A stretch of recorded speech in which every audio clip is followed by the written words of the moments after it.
What's up, everybody? It is your girl, Rita, and I am here to do a video for you. Before we get started, please give me a thumbs up for this video. I think you're gonna like it. I'm gonna try to keep it quick, but I'm still gonna be me while I'm being quick. So today, you guys, I am doing a pasta video, and I think you're gonna like it. Now, this ain't for your diet needs, okay? This one is gonna be rich, indulgent, but it's gonna be worth it. I just do a little couple of more minutes on that treadmill because I'm not gonna not eat this pasta. I'm going to be doing a Cajun, what do I call it? A Cajun Alfredo Pasta Bake.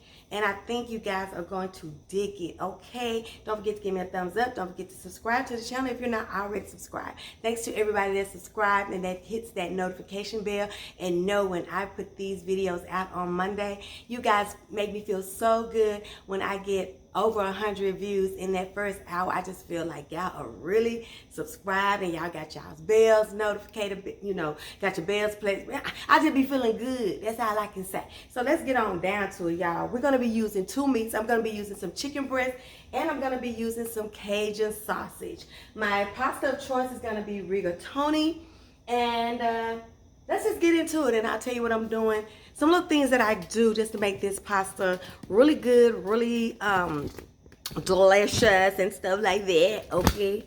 So let's go on down here to this chicken breast. The first thing that I do to my chicken breast, you guys, if I'm gonna blacken any meat, y'all know I have to make sure that it is dried off and that it's room temperature. So this chicken breast is definitely that. It's dried off and it is room temperature. Okay, I'm just gonna drizzle a little oil on this chicken breast. Now this is just three pretty large chicken breasts, guys. And what I did was I butterflied them so that they would blacken up pretty evenly. And I did not want to,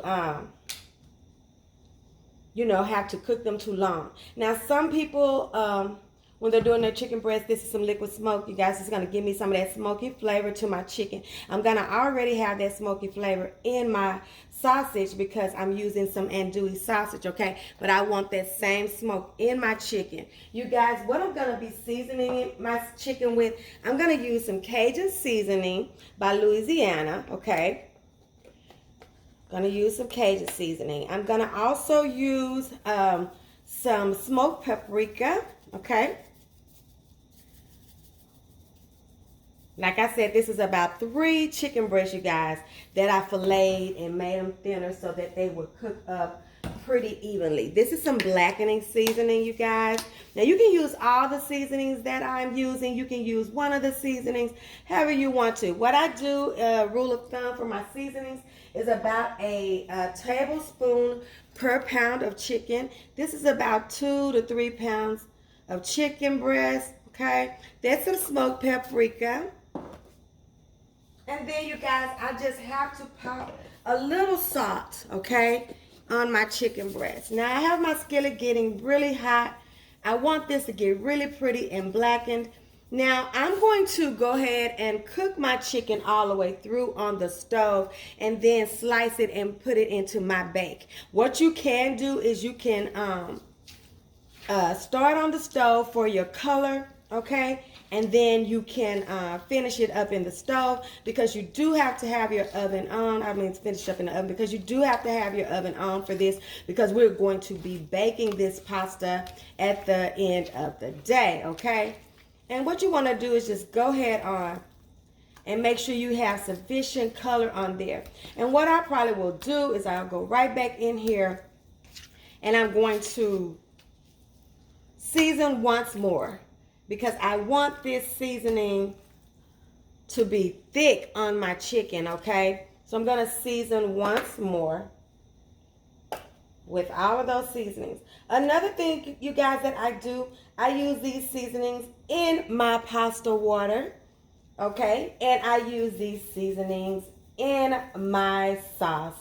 And that is just going to assure you guys that we get all of this flavor throughout. Now, I'm probably not going to use no more salt.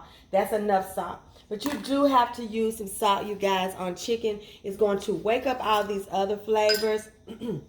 So It may look like I'm using a lot of seasoning, but I'm not. But like I said, a good rule of thumb, you guys, if you need a measurement, is a tablespoon to 2 tablespoons per pound of meat. That's what I do. But I just been cooking so long that I just, know how it needs to look in order for it to get the blackening that I want on it.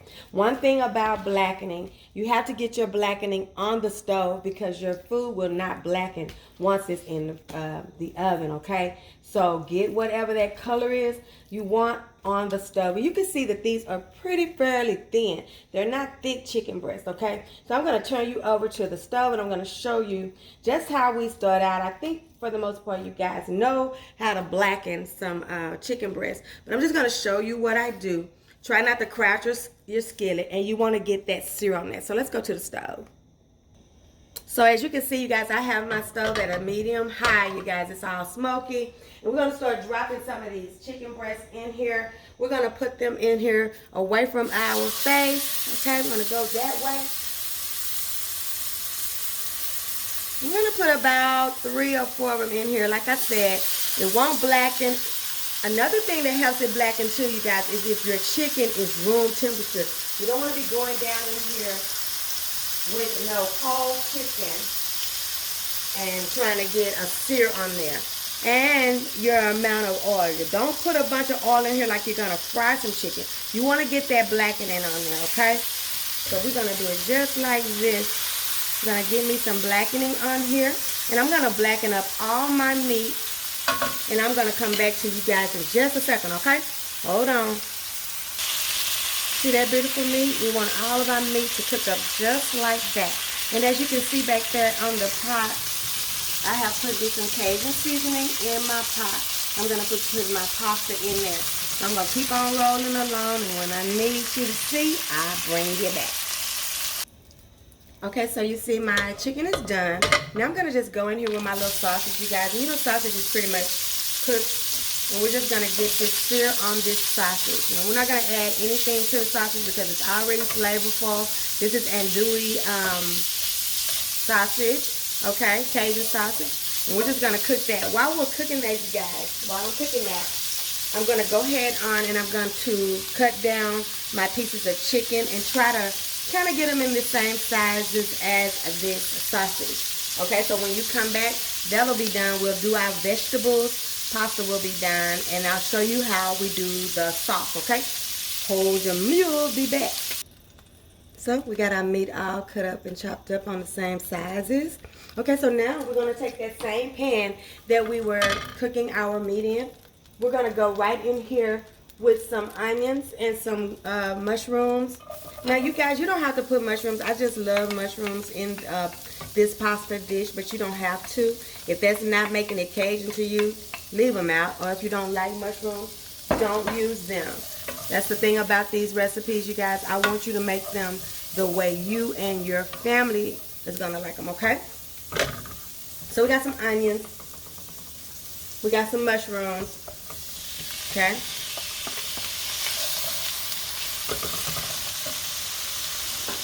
Some garlic and some good old disrespectful spinach, okay? Now I have about 3 cups of spinach, and y'all know that's going to cook down to about a tablespoon, okay? So I'm going to cook all of these ingredients together. I'm going to get them all wilted down, and then we're going to make our sauce, and we're going to put everything together, okay? So that's what this is. It's onions, garlic, mushroom, and I'm going to have to add this spinach a little bit at a time until I get it all wilted down. Okay, and it'll wilt down to nothing, and we feel like, well, why do we even waste our time with spinach? Y'all know how I am about spinach. I'm just about spinach like I am about garlic. I love me some spinach. If I can squeeze spinach into a recipe, I'm going to squeeze it in. Now, you guys, you can use bell peppers instead of spinach. Whatever you want to do.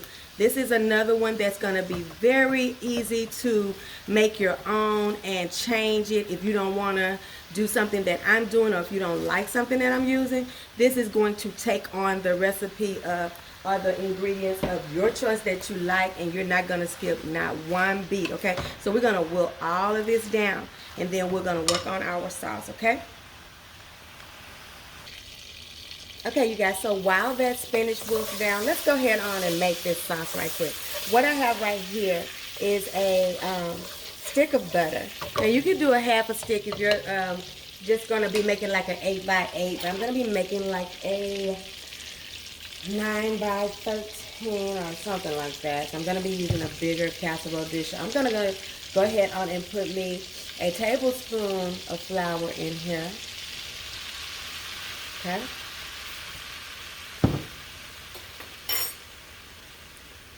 I'm gonna make us a little roux, okay? We're gonna make this this is gonna be our Alfredo, Cajun Alfredo sauce, okay? I'm gonna do that.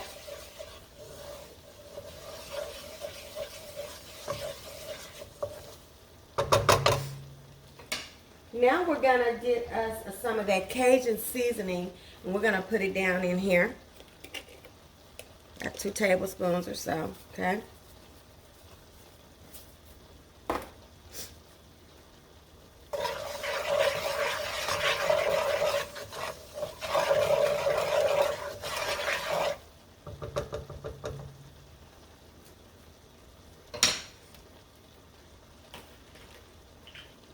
I'm going to put me about 2 cups of half and half in here, and 2 cups of heavy whipping cream.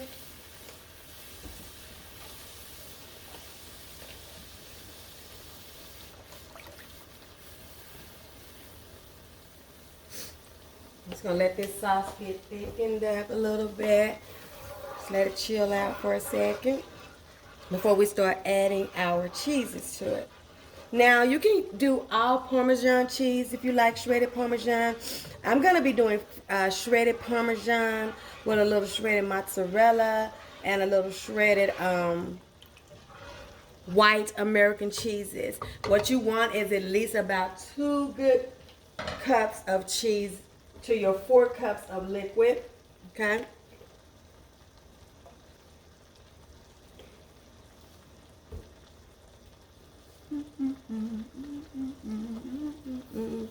I will have all of these measurements in the description box, you guys. All of these ingredients, okay? So don't fret, my pets. I'm gonna tell you what I did. This is what I'm here for. See what this disrespectful stuff over here doing? It's wilting on down. It's wilting on down. Okay. So let's put some cheese. Cheese me, please. Okay. And we're gonna take our time, and we're gonna put some cheese in here, and then we're gonna stir it, whisk it, or whatever. We're gonna whisk it. I think I'm gonna whisk it, okay? And all you want this to do is turn into you a nice cheese sauce, okay? Not gonna make y'all watch that, but I will make sure that I put in the description what you need for your cheese sauce, okay? Next time you see me, we'll be putting everything in our casserole dish. Let's get this cheese all stirred up, but that's all it takes. Some butter, make you a little roux, and then just start building you your cheese sauce, okay? You taste it along the way. Make sure you have the taste that you want and get it the way that you want it, okay? Before you pour it over your pasta. Be back in a sec. Okay, you guys, so y'all ready to finish this thing up? So we've got our sauce, and we've got it just like we want it. Now, this is personal to you, but one thing I will say is if it goes into the oven thick, it's gonna come out thicker than that. So I like to have it creamy and not thick. You know, I want it creamy, okay? Not too thick, not too stiff, because if it goes into the oven stiff, it's going to come out of the oven even more stiff.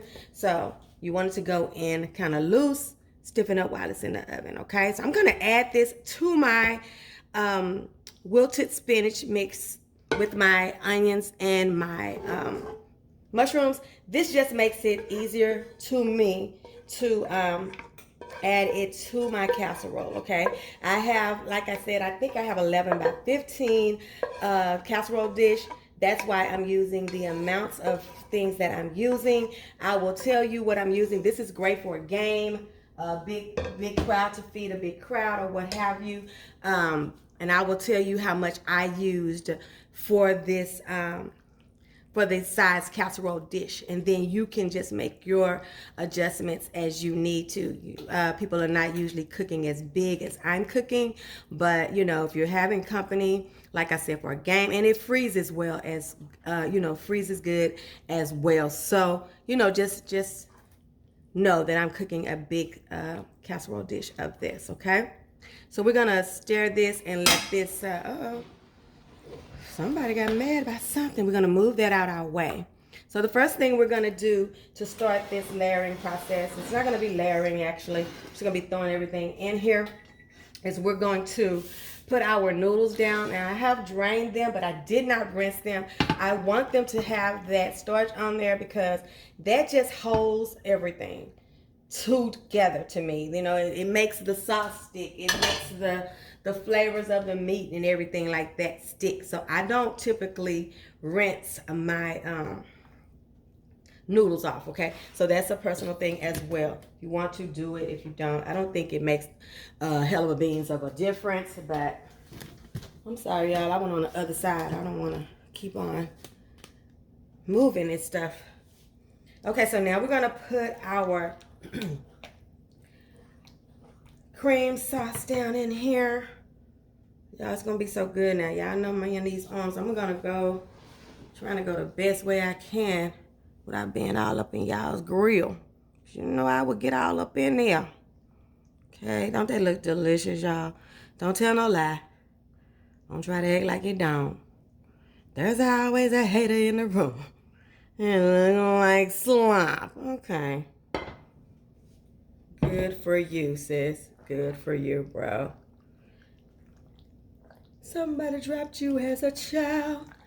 I can't make you happy now. You just want to be rude. You just want to be mean. Ain't nothing I can do about that. My noodles taste delicious, you guys. Like I said, I seasoned my water with that Cajun seasoning so that those noodles will also have that Cajun seasoning. Okay, I'm gonna put my meat in here, and then I'm going to be topping this with my shredded cheese, and we're gonna put this in a 350-degree oven for about 30 minutes or so, till everything is just married and bone chicka bone filling on each other. They all acquainted. They all know they're going in one spot. And they have accepted their duty in our life, you know. They have decided to just know the assignment and do it. You know what I'm saying? Ain't no use in fighting. Ain't no use in fighting. So I'm gonna get this all stirred up. I'm gonna top it with my cheese, my shredded cheese, and I'm gonna put it in the oven. And when you come back, this is going to be the masterpiece that you've been waiting for. Be back. Well, y'all. Would you look at this beautiful. Ooh, yeah. This pasta understood the assignment, okay? This thing is beautiful. She got on her Easter clothes beautiful. This ain't just no regular Sunday beautiful. This is Easter Sunday beautiful. And let's just see what she's pulling up. Let's just see how she acting. Like, is she acting up? Like, is she gonna say her speech or what she gonna do? Oh my God. She is gonna act up. She gonna act up, y'all. She acting up. Oh, yes, child. Yes. Whew, that's it, y'all. This is my Cajun Pasta Alfredo Bake. I'm just going to say Cajun Alfredo Pasta Bake, okay? That's what it is. Cajun Alfredo Pasta Bake. And I just took her out, so she needs to just really set up and just get a little bit more, before I should have let her sit before I start messing with her. But yes. Ooh, I'm ready. She gonna be good. We're gonna put up some of that old Christmas, Easter, egg basket grass on our food. Come on, parsley. Come on. If you want to cut some up, I don't care, because it's still going to taste just the same old bland. Who cares? Don't forget to give me a thumbs up for this video, y'all. I'm glad you joined me on this one. I hope this is a recipe that you will add to your recipe box, honey, for years and years to come. Let me let you get a close-up of just how beautiful and wonderful she is, okay? Isn't she lovely? Isn't she wonderful? Yes. You been over your mouth trying to get this high thing? You can though if you want to. Yummy. That is it, y'all, for this one. Make sure you like, comment, share, subscribe. And don't forget, your food ain't all the way live until it's been Rita-tized. I'm not ready to eat right now, so I won't be tasting it. But I already know it's good. I already know it's good. Look at it. You can't go wrong with pasta, meat, cheese, and spinach. You can't. You just can't. See you guys on the next one when we see what Rita's cooking. Love you guys. Mwah.